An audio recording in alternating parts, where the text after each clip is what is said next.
All right, give it a second here.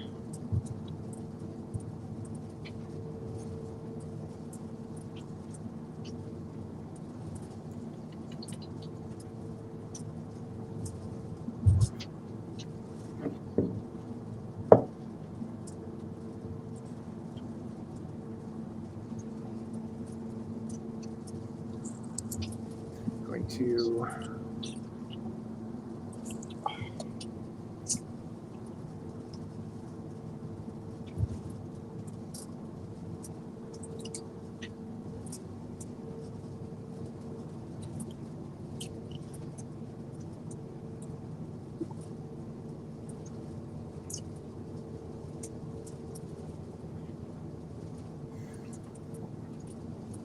All right, so let's get started here. There'll be people that filter in throughout the this interview or whatnot, but there's no reason to wait because we always save it and rebroadcast later, so people can watch it whenever they feel like it.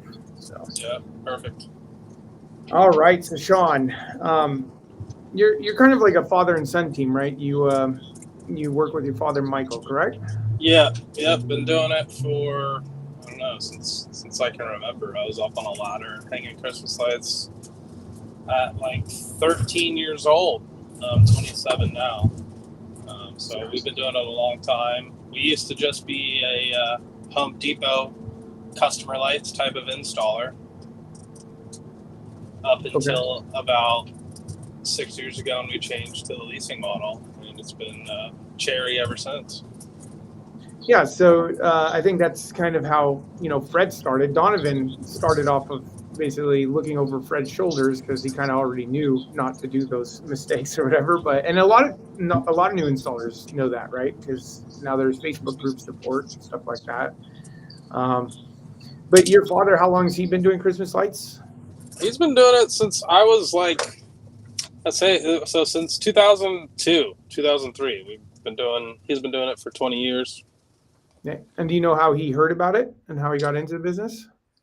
Honestly, I couldn't tell you. I think how he probably just fell into it. I think what happened was he was doing a handyman job for putting up some drywall, maybe doing a painting job or something like that. And one of the customers we had, he had at the time asked him to hang his lights, and I think the first house he ever did was a customer's lights, and it took him like 8 hours to do it because he'd never done it before and he wasn't used to those heights. And yeah, so that's how it got started. Was just one of our handyman clients asked us to do a install, and we did that for him. And that was roughly 20 years ago or so. Of course, Yes, at some point he onboarded you before legal age, of course. it was a bit under the table, I would say, but Yeah. yeah, So you're located in California, correct? That's your market area, Southern yeah, California? we're in San Diego, California. Okay. And so you started out with that, your father started out with that first job. You got on, 6 years later, roughly or so, based on that timeline.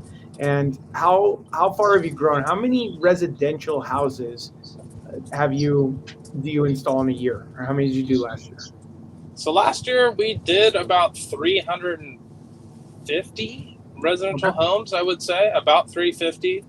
Um, two, or sorry, um, so we had three two-man crews and some extra hands every day. So roughly about 10 installers throughout the season. Some days it was just me running a crew of two guys. Some days it was just me and my pops running a crew of two guys. But we usually always had at least three people on each job, and then we would send our guys off to different jobs throughout the San Diego area, give them a route, an optimized route, and hey, here's your equipment, here's your lights, here's your bulbs, here's your clips. Go out and go do the jobs. Perfect. So you don't do a lot of like 1099 or anything like. I mean, I shouldn't say 1099, but you don't hire other companies' crews and stuff to install lights for you. You pretty much have your own guys. Yeah, we have our own guys. We hire our own guys in house. Okay. Yeah. And you pretty much run the crews, or does your father run one crew and you run one crew? Yeah, so it's kind of split between us. Day to day, we're both running the crews, making sure all the installs are going right. Some days he's just in the office and I'm out in the field, handling everything while he's handling all the installs, while he's handling the quotes. And then we also have my girlfriend Katie, who does a lot of the quoting as well. If we need my pops in the field, and he's wanted to get out of the field and go to straight owner operator type of deal where he's just in the office all day. But we get so busy having all these clients and running back and forth, getting equipment some days, and so he's on the job site with me or with our other crew members. But most days, it's me and him and the whole crew. So you do 350 homes ish or so, and I know you do commercial as well. What percentage of your revenue is based off commercial jobs at this point? I would say about, I'd have to look, but rough estimate,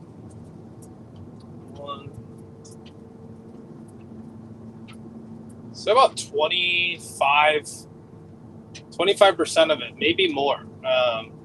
You kind of cut me off guard here, but yeah, I'd say about 25% is the revenue we get from it, and it's starting to pick up a lot more. For example, we're getting this big job up in Camarillo that should be a 3-year contract starting for the Simon Malls. And then, from there, we're going to just keep doing all the malls in Southern California, all the way up into Northern California for Simon Malls. So most likely our revenue is going to jump up a lot higher because those tickets are a lot bigger.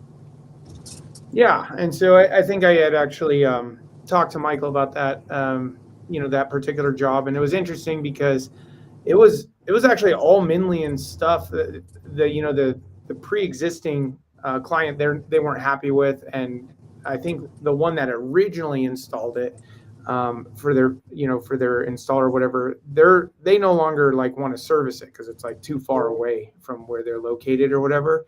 But they originally sold that job for $200,000 or so, right? And yeah, something like that. Some big items, some big numbers. Sorry. Yeah, they had the Minleon Generation 1 permanent lights up there with about 1-inch spacing, some custom tubes that they had made for them, I guess, and then they had the original Raspberry proprietary software on there. Yeah, and so that's kind of interesting too. I remember him calling me asking about that. They need the system fixed at this point, but it's also 7 years old, so not the end of the world. We assume that the lights still work. They think they all do, as far as the malls. I'm pretty sure everything works, but the controller doesn't work, right? And that controller is what the interesting part about that is. That controller is actually a proprietary controller that company developed. So that's kind of one of the things I want to talk about, how far permanent lighting has come. 7 years ago, there were no controllers that had schedulers on them and things like that, right? They weren't super easy apps and stuff. They had to hire a very techie person to program all of that stuff, right? And they basically made their own controller to control these lights. Now, the system was incredible, the links that they went through to get as minimal footage as they did, right? Total footage on that job of lights between, I think there's 6 towers, right? And so there was each tower is a couple hundred feet or so, correct? Yeah, about 80, 90 feet actually. So somewhere around there, almost 100 feet. Right. But they had to put a router in every tower to communicate. They had to bury Cat5 cable from tower to tower. Just so they could sync all of them up together and everything. Then they had to build their proprietary, controller and stuff. It's insane the amount of link that they went through to do that type of install back, 7 years ago.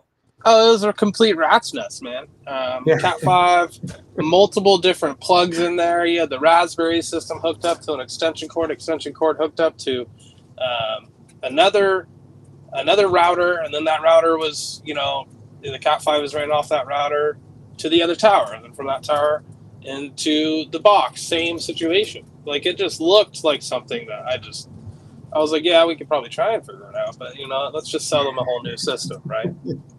Yeah, and that's kind of what we figured out. Like to repair the system, I mean, it was literally going to cost as much as replacing it. Price on material has gone down significantly compared to what it was 7 years ago. There's no longer proprietary controller that you're going to have to develop yourself.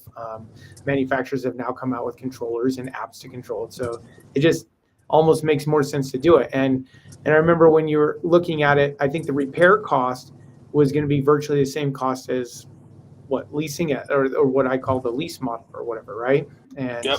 that was kind of what you kind of pitched to them on that. So with that being said, you guys are very seasoned temporary light installers, and you guys have, I know that your father was looking into buying lights direct from China and some other brands and stuff like that when he was getting into permanent lighting, right? He doesn't want to be left with the dinosaurs. So he just wanted to move forward with another branch of this and grow his business in another direction as well.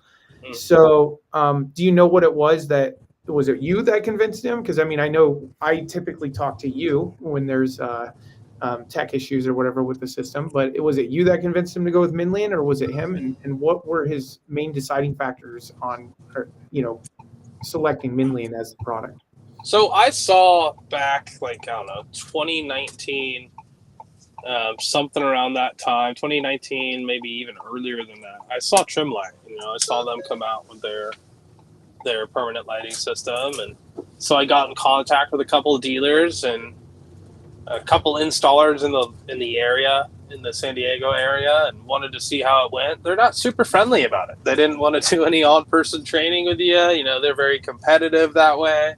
So I was a bit turned off to Trimlight, but I wanted to start somewhere, right? So we looked into Trimlight, looked into Everlights, just didn't like either one of those. And then I think what we did is we finally plugged in with you, and we did our first install actually in Discovery Bay, California, which is about 8 hours away from where we actually install.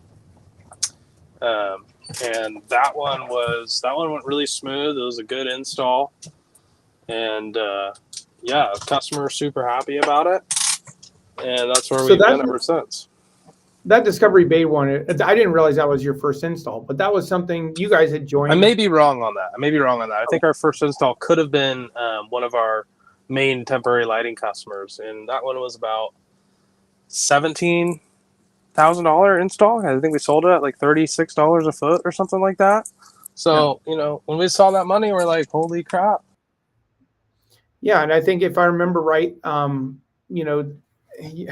think that was a customer that contacted us directly. That could have was one of those two. Yeah. Yeah. And I was just going to say, I think this, if I recall correctly, that was a customer that Vibrant Nights found, and then they happened to be in your area, so I connected you with them. But it was nearly a pre-sold job essentially, right? Like, and now they had you do 2 houses, and this year, I think I remember either you or your father saying that they want a 3rd house installed with permanent lighting now. So it turned out to be quite a good lead. Yeah, 100%. That was a really good lead. Yeah, his name's Jerry up in Discovery Bay. Good guy. And we're actually just waiting for him to get us a deposit now. Oh, cool. Yeah. So you're getting into it. What has been your experience outside of just in the beginning when you first started it and the first job was easy? I mean, you had all the material, right? Because we sell it with all the material that you need, like tees, spacers, and everything. And maybe you don't use all of it, but it would really suck to have to go back up there, right? And especially if you're taking a job 8 hours away. And how uncomfortable was that, taking a job 8 hours away, not knowing if it was going to break and you were going to have to repair it and things like that? Well, it wasn't uncomfortable at all, actually. It worked out perfectly because my family on my mother's side actually had a reunion up in Sonoma, which is about an hour away from the installation. So we scheduled the installation on the same weekend as the reunion. So it worked out for 2 reasons: A, get our install, and then B, go and see my family. So, I mean, Right now, thinking about it, like, yeah, it's a little bit of a drive getting up there, but we're pretty good at talking to the customer into paying for travel fees and expenses and stuff like that, since we're the only installer in the area. Like, there's Triblite in San Francisco and stuff like that, but he has Minleon. There's nobody up there in San Francisco installing Minleon, So so I we want to we have no problem going up there. I want to throw up this screen real quick. I know you believe in Minleon. You install Minleon C9 bulbs and things like that, right? Yeah. But when you read this screen, and maybe we got to shrink it down just a little bit, so it can fit all on the same screen. It kind of fits. Okay. Anyways, so when you read this screen, I'm just going to read it real quick. It says, to the former current dealers, I signed on as a dealer in the summer of 2020. A family member of mine saw them at a home show and thought it was a great business, so I went for it. I wish I had done more research on the market, other products back then, but I pretty much just believed that blank claimed their product was capable of, example, 50,000 hours, weatherproof, etc. After I started installing, I began to have serious concerns about the product reliability and durability. I had to go back every single client's house to troubleshoot, repair at least once, sometimes as many as 10 times in my first year. I placed an average of 30 burned out lights per house. I have seen countless parts go bad, from wireless receivers to bridges to data buffers to 4-wire. There has been issues with the app that haven't been fixed in years. The overall QC and design of blank has failed me completely. Now, okay. This is his conclusion. After what I've seen, my clients will be lucky to get 3 years out of the product, which is why I did not renew my dealer contract. Now, that happens to be a dealer. It doesn't really matter who that is or what brand that is. That's not the point. The point is that is a story that you hear time and time again based on all these different products. Was the fact that you selected Minleon and their known reliability and quality, is that one of the things that made you feel secure, essentially going 8 hours away and hoping that you were going to be called back every week to repair it, right? Yeah, I mean, I did some research into it. Minleon is the longest standing permanent lighting production company that's out there. And after talking with a few different dealers, they want this $10,000 sign-on bonus. They want to give you leads in certain areas, this and that, and like, yeah, we could afford the 10,000, but with you there was no startup cost. With the Minleon company, there's no startup cost. It comes in, your brackets come in 4-foot pieces. Easy snap in, easy installs. You got the 3M tape in the back to hold it up there while you get your screws ready and screw in that bracket. But other than that, no. I mean, we that's the reason why we went with Minleon is the reliability of it. You don't have to cut and splice anything. It comes in 1 foot, 2 foot, 5, 10, and 25-foot lengths. So it's super easy to install. It's easy to hide the wires. And now that you have those snap-on covers, we love them even more. Yeah. So, I mean, truth be told, during Christmas season, though, it is about efficient, being the most efficient as possible, right? So we know that the number one concern that people have is when they can land the most amount of jobs is the same in both industries, whether it's temporary or permanent, right? And that's November, because that's when everybody is looking to get lights up. So last year, I know you were installing some permanent, some temporary. Did you trade off some of your temporary customers to install permanent, or was it just filler stuff that you added in? Because one thing I have a trouble with is like recommending people to stop installing temporary to install permanent. It's like, the reality is you will make more money in that short amount of time doing temporary. If it's not if you're not leasing the permanent lighting to commercial or whatever, then you're getting one bigger paycheck, but that reoccurring revenue and stuff is always something that is concerning for installers. So how do you navigate like how much you're willing to do permanent during your busiest time? Will you take on permanent jobs if you're completely busy with temporary, or do you just try to push them off, or how do you handle that? Yeah, as long as the job is is more net profit in a day than the temporary lighting, we'll take it all day long. And most installs take about 4 hours, so we'll schedule that for the morning, and then what we'll do is we'll do the temporary lights in the afternoon, saying we have time. Say everything went perfect with the installation, which it usually does every time. It's Minleon. I mean, it's super easy to install. The app's really easy. Program it to the customer's phone, giving them a little tutorial, and giving them the handoff, and then having them explore the app on their own. So yeah, it's something that we would do for sure, as long as the job costs more than what our temporary, or produces more than what our temporary lights would in a day. We would do that. Like, for example, the one customer that we went to install that day was a $400-$500 dollar customer, because we used their lights, and it was a grandfathered in client that we've had for 15 years. So we had that, we'll give you this price for the rest of your life type of deal. And I ended up upselling them on the Minleon stuff, and that job turned out to be a $9,000 job. You go from $400 to $500 to $9,000. You're installing that all day long. Yeah, and so that's one of the things I want to bring up. One of the, I guess I didn't ask this question earlier, but it would have made sense to ask it earlier. There was I know I've talked to your father, and he talked about, before he found Christmas Light Contractors, the Facebook group and stuff like that, and started understanding like lease model and stuff like that. He said, you guys, a lot of your customer base is based around your old customers before that time frame, right? And he was saying that like a lot of those customers are not very profitable, right? He just didn't, he was installing customer lights and stuff. And so to this day, I'm guessing you still install some customer lights because you don't want to get rid of those customers, or no?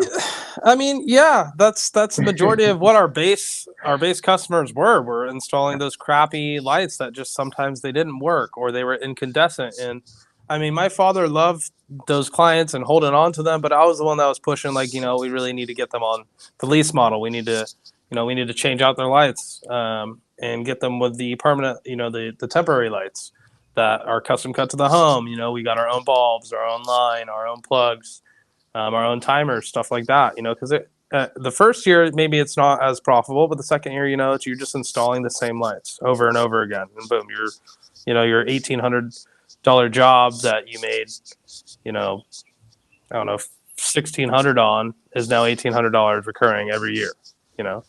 So if you were to guess percentage wise, how many of those customers do you have that are from your, we'll call it the old customer base before you started leasing, and how many of them are from your new customer base? Not even saying you converted some of the old ones, because you might have converted some of your older ones before you knew about leasing and how to run the business a little more profitable. But how many of those original customers did you have before you found Christmas Light Contractors, to how many you have now after you found Christmas Light Contractors?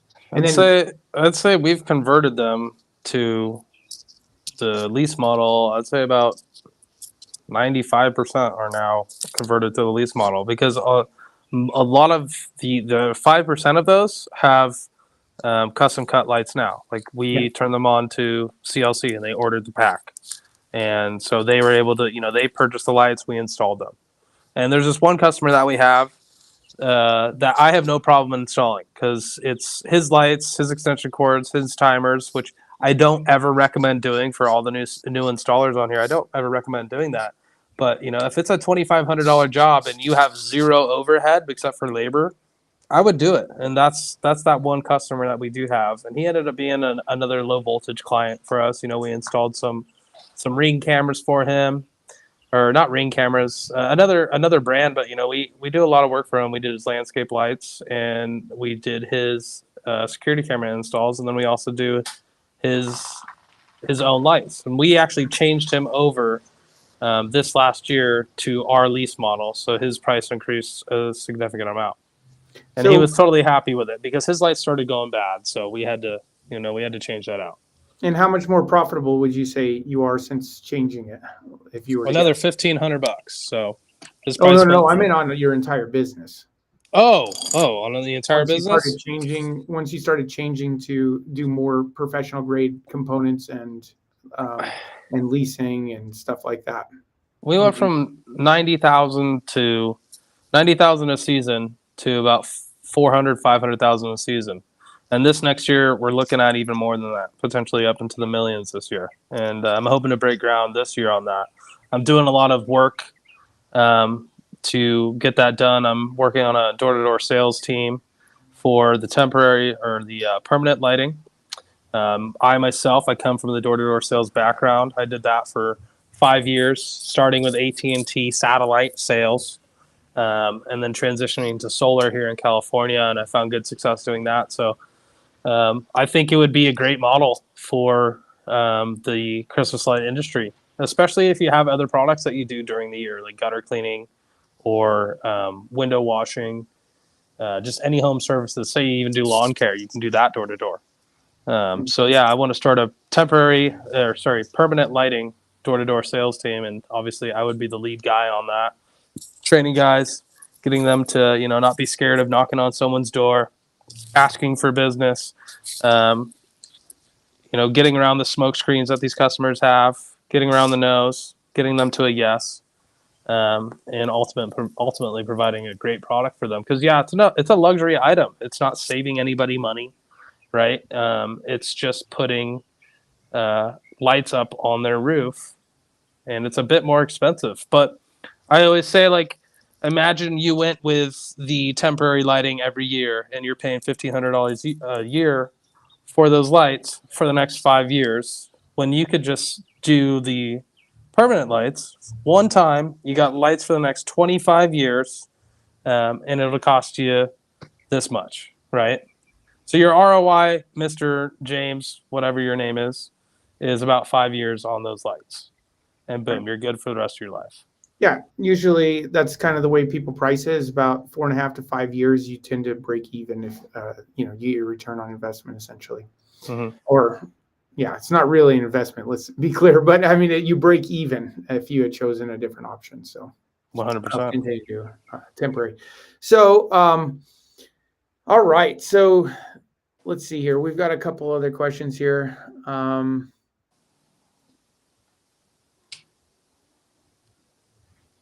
So, what do you think? I've got an item here.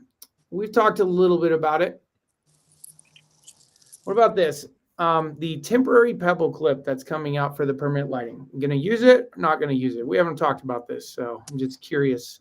I haven't really talked about that much. I mean, we looked at it. Sorry, I'm stuttering all over the place. We just had 3 energy drinks in a row, but we've been looking at it, and I think it would be a good. I mean, it looks cool, but I mean, if we're gonna pitch permanent, we're gonna pitch permanent. We're gonna do brackets. We're gonna do it all. We're gonna get it done. But it's probably a good thing to do if you're super busy during the season like we usually are. Mm-hmm. So I mean, totally open to it. Something that I'd have to discuss with a business partner or the old man. Yeah, and so that's kind of one of the big reasons for it. So there's 2 reasons why I came up with this clip for Minlian. One, when I look at other people's businesses, the way that they grow, right, and I'm sure you're the same, is they get their existing clientele to install earlier, right? But to get them to install earlier, they typically have to give them a discount. That's about the only way people can get them to install earlier, right? Uh-huh. And I know that in some cases it's like, well, you're cutting the price so you can install in late September, October, whatever, which means that, yeah, you're expanding your window, but they're not as profitable anymore. But you're doing it at a time where you're not in the tornado of work in November. And so this kind of allows you to, if you can install something like this ahead of, Halloween, all of a sudden it's a color changing bulb, right? You can have Halloween lights, you can have Christmas lights. Nobody's going to be asking for a discount to install earlier anymore. You're basically giving them a better value of the lights, something that can be up there longer and stuff like that. So that's one of the reasons why I like it, and why I designed it, is for that aspect. And for those companies do you do Halloween lights or not really? Yeah, we do. Okay. Yeah. And so on Halloween lights and stuff, a lot of people, how do you work your business with Halloween lights? Do you charge them a bulb swap out fee, or how does that work for you? Yeah, we charge them a bulb swap out fee. So we pitch them on, hey, we'll get your Christmas lights done and your Halloween lights done. You just gotta approve this quote now. And sometimes we throw a little discount on there, but we make up our money with the bulb swap out fee. Yeah. And so that's what I found is very common in the industry. My brother won't do it, right? So Fred absolutely won't do it because he's so busy all the time. He tries to run his business on one crew. And then last year he actually did run it on one crew and did, I think, like 350 jobs, right? So pretty crazy. Sounds but like me. yeah, so it's just but with that being said, he looks at it and he says, I can't justify putting up, bulbs and then swapping them out for $4 a foot. If I'm charging $8 a foot and I charge $4 to swap them out, he's like, I don't care about getting the more jobs. I mean, I could get more jobs. For him, he's just overloaded. So he's like, why would I do that and take up one of my prime slots in November to swap bulbs out for $4, when I could sell a new job for $8. So that's his stance on it, which makes sense. This to me seemed like it solved that problem. I mean, because all we do is we try to problem solve for all the installers that we hear and talk to. And for him, it was one of those things that was like, if I design this for you, you could actually put it up in October. Not only would you not have to discount, but you could still charge them like the $8 plus the $4 for two seasons or whatever for essentially like Halloween and Christmas. And you get the same price, but you're not discounting it. And, and everybody's happy. And you only have to go out there one time. So it doesn't affect your November. You can set it up on a schedule to switch over right after Halloween to a different effect or whatever. So Yeah, that was one of the reasons. What's that? I was just agreeing with you. Yeah. And then the second reason was more in November. Again, you're completely slammed with work. Everybody is that's in the Christmas season, especially established people, right? It's like yourselves. And so there's really usually not enough time to install anything without it taking more time. So again, in your example where you said, well, we installed this in November and it was $9,000 as opposed to, $800 or whatever. Yeah, that makes sense, right? I mean, you're definitely making a lot more. It probably took you 4 times as long to install it, but it certainly netted a lot more profit than that other job would have over many years' time. So, while that makes sense and stuff, a lot of people, they're so busy in November, they don't have time. They just don't have time windows to put in permanent lighting. So this is one of those where it's like you could sell it as permanent lighting. And the business model that I kind of recommend for people is, if you want to install permanent, but you don't have the time, just put them up on these temporary clips in the meantime, right? Put them up on the temporary clips. You can be in and out of there just as fast as a temporary job, which is a really cool, fast way of doing the clips or whatever. I mean, installing permanent, giving them the features of the permanent, but not installing it permanently. And then when you come back and you take down, you can go install it permanently when you take down. And if I were doing that, I would say the best way to do it is charge, half of your price up front, 50% down. So if you're charging $30, you're collecting $15. If they cancel, which might happen in some rare cases, but if they cancel, you still made $15 a year to put up that temporarily, and then you have the material for leasing or next year to do the same thing for them. And if they continue to go through it, then you come back at takedown, install it permanently, and collect the other half, which in this example would be $15. So those are the two business models that I would recommend for that. But yeah, I'm just curious. I know there's a lot of people really excited about the clip. I don't know. I mean, like I said, I know we had never talked about it too much, but it does seem like if people are hurting for time and labor, which is usually like a number one thing for these bigger companies, then it may solve that problem if you're into selling permanent or whatever. Yeah, no, I agree with that. Now that you put it that way, and I know we've talked a little bit about it before, it would definitely be a profitable situation. I would 100% go for that. So I'm definitely on board with everybody else who's excited for that pebble clip. Yeah. So just there was a recent. Let's see here. We're gonna add one more thing up here. So there was a recent post that we had been talking that had come up on Christmas light contractors, and I did pull it up. And when you decided on installing Midland permanent lighting, did you ever expect something like this? Like, was that ever in your mind that this could happen? Yeah, hell yeah. Sometimes I thought that, and you never know.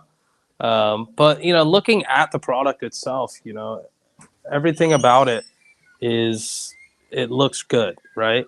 Yeah. Um, it doesn't look like something that's going to catch on fire. I could see that with, for example, no offense to any Please don't name a Tremblay. brand. Please don't name Okay, a brand. I won't name a brand, but anybody that has the ability to cut and splice, I could see that happening for sure. With Minleon, I couldn't see it happening. With temporary lights, there's times where sometimes I'm thinking, what if that goes wrong? What if that does happen? Because you pull a line too tight, you might get a spark in that casing for your C9. You never know. It actually happened on my house here that I'm at right now. I pulled my lines really tight. I was using your guys' clips, and I pulled them real tight. And I woke up one day with a big old burn mark on my fascia board. Mhm. So I mean, that's the only time I'd ever really worried about it. But we're pretty good about checking out our installs and making sure everything's all good with that. Yeah, and I just want to show you back to let's see here. I'm going to show a different picture here, but I know you say you looked at them and they look great. But I want to show you a before picture of that house. This is the same product, okay? And I mean, look how amazing they make the product look, right? Yeah. So it doesn't look like it's going to catch on fire. It looks great. These, just so you know, these are what I refer to as gemstone style bulbs. Now, I don't know if this is gemstone or if this is a gemstone knockoff bulb or whatever, okay? What I do know is this is the track and bulbs that came off of that house, okay? Now, what I will say is I'm not blaming the product for sure on this particular case. It could also be installer related, right? Like you said, when you're cutting and splicing, who knows what causes it, right? It could be whatever, but when you're not, you don't have to worry about your crews installing things improperly or possibly causing other issues. So you do have to be careful, and that brand is not alone, right? We'll show one more here. See here. There's this one, right? Completely different brand. Many people are going to know what this brand is or whatever, but because I think I might know. Yeah, it might be a complete popular, but this one is well known for this problem happening, right? I mean, there are dozens and dozens of cases of this happening. Now, I haven't heard of a house burning down from it, but clearly you can see that that is a possibility. And so this is one of those things where it's like, how much, I guess my question is, was there anything like that I said or that CLC, just the brand of CLC, their reputation of providing quality products, was there ever anything that helped you in the deciding factor of going with Minleon based on more security of, this may not have, I mean, I don't even think about that stuff when CLC recommends it or something along those lines, right? Or do you think that that was just like a non-factor in your decision going with your product? I mean, just looking at it, I could tell that it was a really good product. In my opinion, that stuff looks cheap there compared to what Minleon has. The cases are enclosed. There's no 3-wire exposed, and you really don't. You look at Minleon compared to these other brands, and you could just tell the quality of it's a lot better. Yeah. And also the description that you guys give about it. The installs that you guys have done, in your training. So I mean, obviously that pushed me more in the direction of going with Minleon over any of these other competitors. Yeah, and that isn't to say that like Minleon will be the only thing that you ever install in the future, right? But it is something that obviously at this point you're very happy with. Most people that install Minleon are, and one of the things that I try to explain to people is, for us more than anything, we 100% try to find ways that people can make a living, right? I mean, like that is essentially our main goal. That was the whole premise behind why Fred started Christmas Light Contractors Group. It was, I don't want anybody to ever have to be unprofitable for 10 years, because I know your dad, it seems like pretty strong-headed or whatever, but he hasn't met Fred, I don't think. I mean, that guy was unprofitable for 10 years, okay? He stuck with it. And then once he figured it out, I mean, before Christmas Light Contractors came around, nobody was sharing information, right? It was all like, oh, let's keep this close to us. Like, we don't want to ruin the industry and create all these installers and whatever. And Fred just looked at it as a way of, like, nobody should ever have to go through what I go through. I went through, to get to being profitable. So the moment he turned profitable, he started up Facebook group and decided to show everybody how to do it. So yeah, that's awesome. Which was interesting. But yeah, I mean, that's the thing, right? In permanent lighting, I, as everybody knows, I'm very big on how to make passive income when it comes to permanent lighting. And I know that's what a lot of people get excited about with Midland. We designed it that way, so that way it can be leased on commercial properties. We try to help in getting you guys jobs with commercial properties. So we'll see how that goes this year, right? I mean, Vibrant Nights, you've been a part of it from the beginning. I know your dad is one of the few that's just like, well, I mean, I don't know who's, or he's like, I didn't know where it was going. I just know that CLC is part of it and Tyler's leading it, so I'm just joining. So it's great to have that support, but at the same time, we don't want to let you guys down, right? Like, we try really hard to make it so that you guys make money, and you don't fall into the pitfalls that a lot of people do, because a lot of people, they get into something and it ends up turning into a disaster. You know what I see in the industry? What I see in the industry of every single brand is there's only like one or two brands where people have figured out how to make a lot of money, like we'll call it like $1 million or more in one season of Christmas season with permanent lighting, right? And then they can ride off into the sunset for the rest of the year, come back at Christmas season and do it again, right? Or work year around to do it. I've seen very, very few successful companies do that. In Christmas lights, it's a lot more common. Right. And the reason why is because I feel like everybody's doing permanent lighting wrong. And I really do believe that everybody is grinding and they're just trying to pay their bills and they're cutting their prices and they're just trying to do anything they can to keep their guys busy. And it's just like, yeah, you have to look at it as a business. How do you make money? And unfortunately, in most cases, there are no get rich quick schemes. There's just get rich, right? And you need to understand that concept and do it. And I try to tell that to people all the time. There's ways of getting rich, and I don't know how to do it quickly. I mean, I don't never feel like it was quick. When in my whole growing up, I made millions of dollars, and I never felt like one day I was like, oh man, I just made a ton of money. Right. I think there was one stock trade I made $750,000 in a day, and I was like, oh, that was awesome. So, but outside of that, I don't think I ever felt like, damn. Yeah.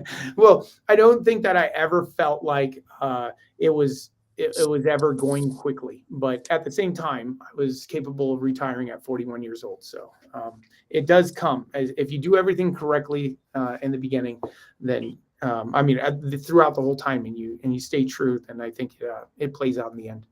Must be nice, man. I'm looking to do that at 31. So hopefully I beat you by 10 years. Yeah, 27 now, so I gotta start that clock.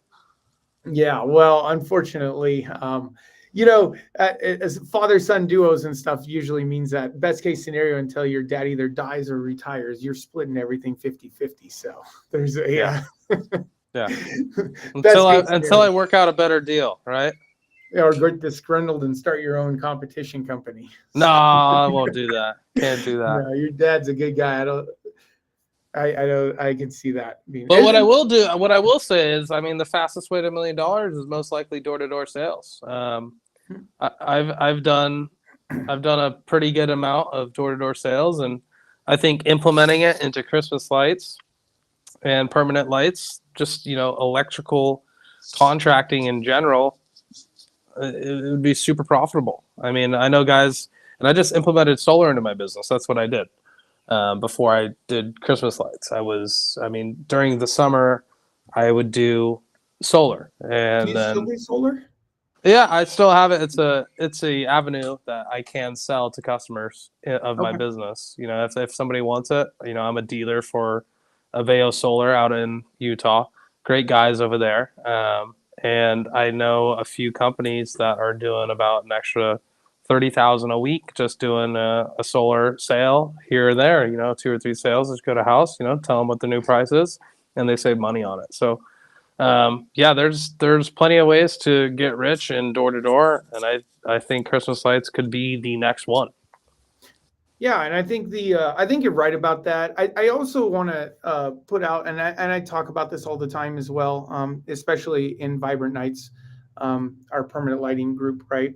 That uh, you can work year round and you have to put in the same amount of effort, right? It's all about consistency or whatever. If you work now and let's say you're putting in 40 hours a week and stuff, you might get some results. Right now, I do believe that pretty much the only sales that occur are in person, which means door to door, showing up at offices, things like that. I think there's very little sales that occur over the internet. Okay, Mm-hmm. and every single person that I've talked to or met over the spring and summer this year, last year, the way that I ran business last year, because I tried everything just to try it out for everybody or whatever, see what works. They all work, but in the end, it's the in-person stuff that really sells it. Outside of that, what you're trying to do, right? So there is a pyramid. I don't know if anybody's ever seen this. There's a pyramid where only 3% of people are of cold leads or whatever. Only 3% of people are actually looking for your product, right? And when you're trying to advertise and stuff, you're going after those 3%. That's how all advertising is designed is to go after that 3% for the most part, not really convert the ones that have heard of your product but haven't really looked into it or are waiting for more information, things like that. But you can include more of that 97% of your candidate if you change up the way you do your business, and you can convert the 3% much higher. In the off season, how many people do you think are looking for Christmas lights and permanent lighting? Right? I mean, Not a lot. yeah, it's 1% of 3%, basically, right? Like almost nobody.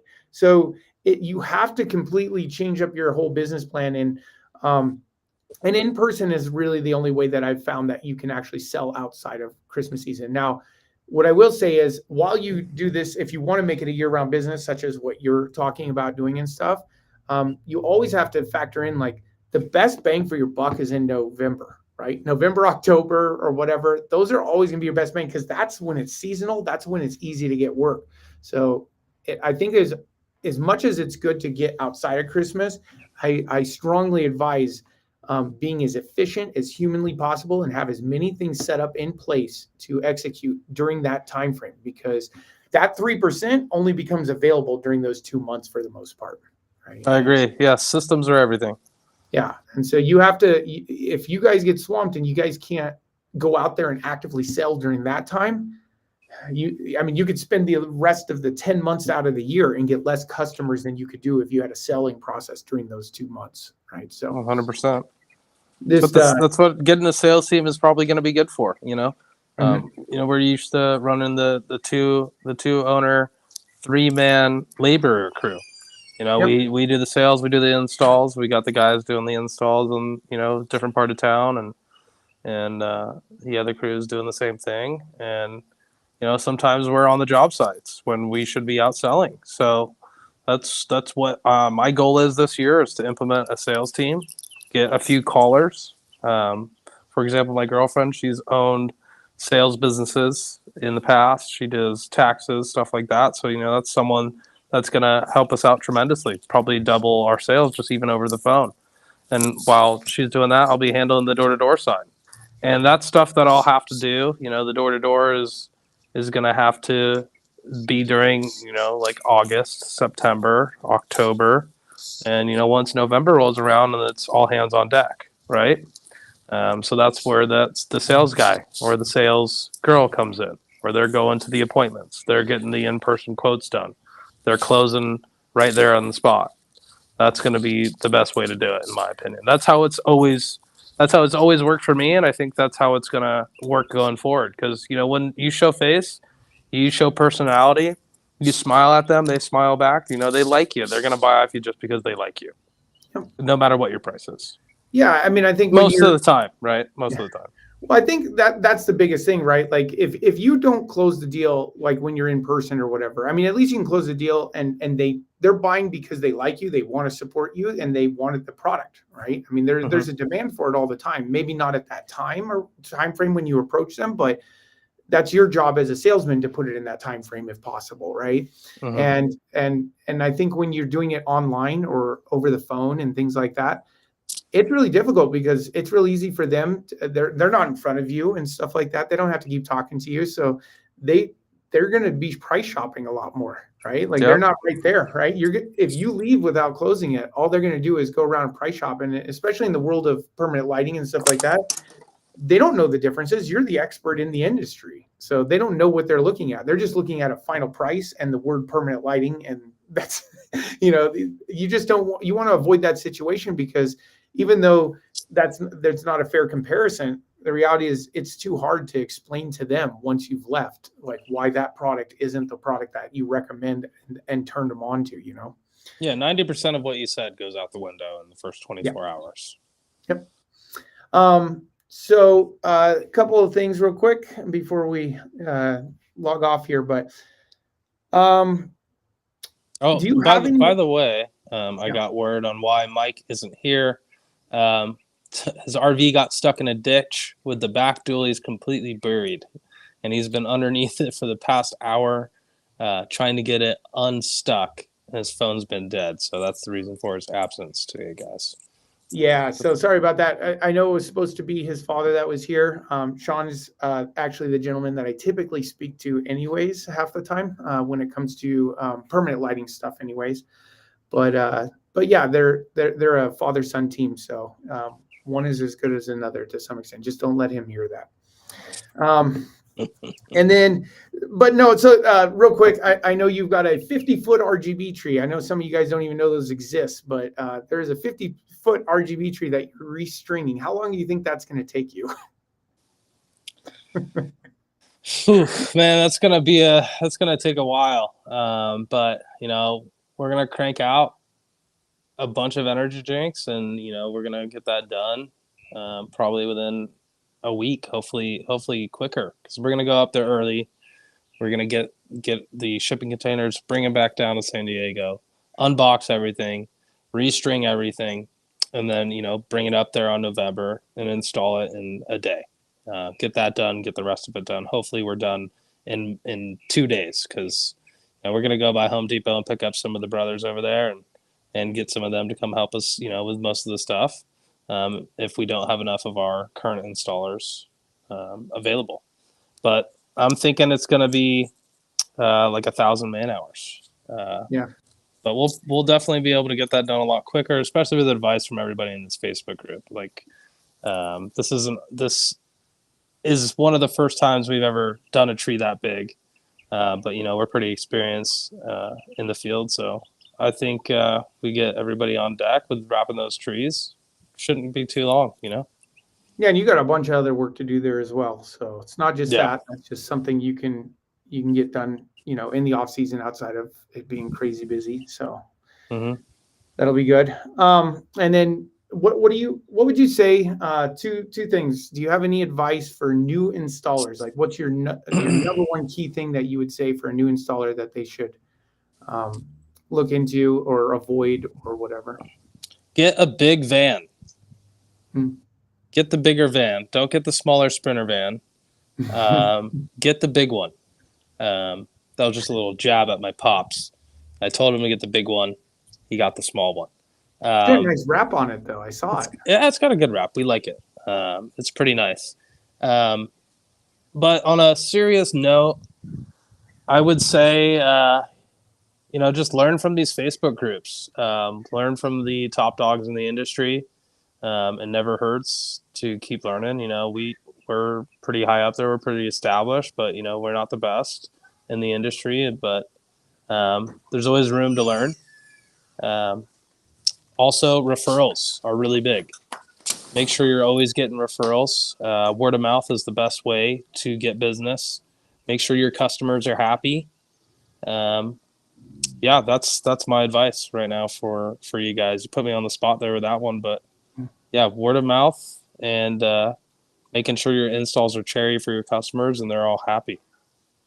Do you do yard signs in all your houses that you install? Not on all of them, but we do yard sign whenever we're out installing in the neighborhood. We'll throw out our yard sign, or we'll have the van parked in front with the wrap. Oh. And that's a good way for us to get referrals in the neighborhood. For example, we've got one neighborhood we started with 3 houses, And now we've got 10 just in that neighborhood, just from being out there in the neighborhood installing. Neighbors coming over, talking to us, asking what we're doing. We're installing Christmas lights. Oh, perfect. Can you give me a quote? Yep. We'll come right over. Jump down off the ladder, go give them a quote. Right then and there, hop up on the roof and get it done. You're in the neighborhood then. You got the deposit, get the lights installed, and you're out. So other than that, I think we talked about, well, I think that's really about it. But essentially, problem-free permanent lighting system. Overall, you'd say was a plus overall for your business, profit-wise, as well as just fitting a niche that you didn't, or a time frame or something that you didn't have before. Help grow your business. Yeah, 100%. I mean, we've had profit on every single one of our permanent lighting jobs, and one of them, I believe, was an $18,000 job. That one went from $3,000 to 18,000, and every year we're still doing stuff for them, even though they have permanent lights, right? So we're doing their trees, we're doing their bushes, we're doing wreaths, and we're doing indoor decorations. That's another big one that you guys could also profit off of that are new in this industry, is offering indoor Christmas light decorations, garlands on the handrails, decorating their indoor trees. That's also really big. Say that you sold them on the permanent lights, and you're worried about that reoccurring revenue. You don't really have to worry about that when you can upsell them on wreaths, garlands, bows, lights on their trees, lights in their bushes, right? And then there's a little off topic, but there's the landscape lighting as well. Say they don't have it, or you can just tell that their system's old. You start talking to them about it, get them sold on the new system, and boom, you've got reoccurring revenue right there. Yeah, and so I just want to add one thing to their pro tip. If you don't want to do interior decorating, go partner up with somebody that does interior decorating that doesn't do exterior decorating, like Christmas lights on the rooftops and stuff, right? I've heard several people do that. And then they basically refer each other out. So they give each other business. It's a great partnership that works like that. So some people just don't like doing that, but I'm like I said, I'm glad you guys are having a good time. This is obviously you're a member of Vibrant Nights, and you're just one of the members and stuff like that. I think we have, was it 50 something now at this point? We don't try to really promote it too much. Our goal is to essentially try to make you guys as successful as possible. We don't see the point in getting, 2,000 installers like some of these other brands have or whatever. Just it's not good for anybody. We got to make sure that the ones that we do have are successful. So is that how you feel? Do you feel that that's how we try to run it? Yeah, 100%.